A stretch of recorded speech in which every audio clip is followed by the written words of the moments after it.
राज्य सरकार और राज्यपाल के बीच तकरार अक्सर देखने को ही मिलती है। दिल्ली में तो सरकार और एलजी के बीच असली बॉस को लेकर बहस छिड़ी हुई है, तो वहीं तमिलनाडु में भी लड़ाई बढ़ गई है। यह मामला सुप्रीम कोर्ट तक जा पहुंचा, जहां सुप्रीम कोर्ट ने तमिलनाडु गवर्नर से ये पूछ लिया है कि 3 साल से वो क्या कर रहे थे। वहीं इस फटकार के बाद केरल गवर्नर ऑफिस से जवाब भी मांगा गया है।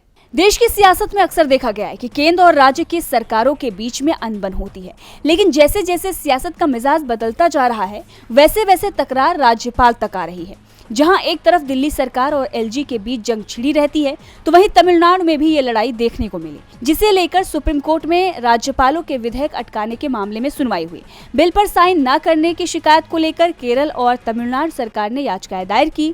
चीफ जस्टिस डीवाई चंद्रचूड़ और जस्टिस जेबी पारदीवाला और मनोज मिश्रा की बेंच ने केरल सरकार की याचिका को लेकर केरल गवर्नर आरिफ मोहम्मद खान और केंद्र सरकार से जवाब मांगा। तमिलनाडु सरकार की याचिका पर बेंच ने कहा कि हमने देखा है कि गवर्नर रवि ने 10 बिलों पर अपनी मंजूरी अभी तक नहीं दी, जब तक हमने राज्य सरकार की याचिका पर गवर्नर को नोटिस नहीं भेजा। बेंच ने यह भी कहा कि ये बिल 3 साल से पेंडिंग थे। गवर्नर 3 साल तक क्या कर रहे थे? बिलों पर एक्शन न लेना गंभीर चिंता का विषय है।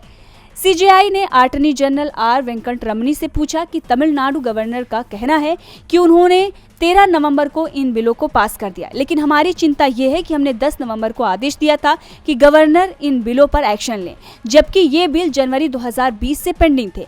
तब से अब तक गवर्नर क्या कर रहे थे? क्यों गवर्नर ने राज्य सरकार के सुप्रीम कोर्ट आने का इंतजार किया? वहीं केरल सरकार की तरफ से एडवोकेट के वेणुगोपाल ने याचिका में कहा कि गवर्नर आरिफ राज्य सरकार के 8 बिलों को पास करने में देरी कर रहे हैं। इस दलील को सुनने के बाद अब शुक्रवार को कोर्ट केरल सरकार का पक्ष सुनेगा, जहां एक तरफ तमिलनाडु में राज्यपाल और राज्य सरकार के बीच तकरार है, तो वहीं पंजाब सरकार भी आर पार के मूड में है।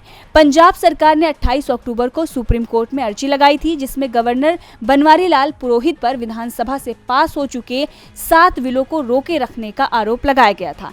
इस पर चीफ जस्टिस डीवाई चंद्रचूड़ की अगुवाई वाली बेंच ने कहा कि ये बहुत गंभीर मामला है। अब कोर्ट ने तो राज्यपाल को फटकार लगा दी, लेकिन देखना होगा कि सरकार क्या एक्शन लेती है। डीवी लाइव की रिपोर्ट।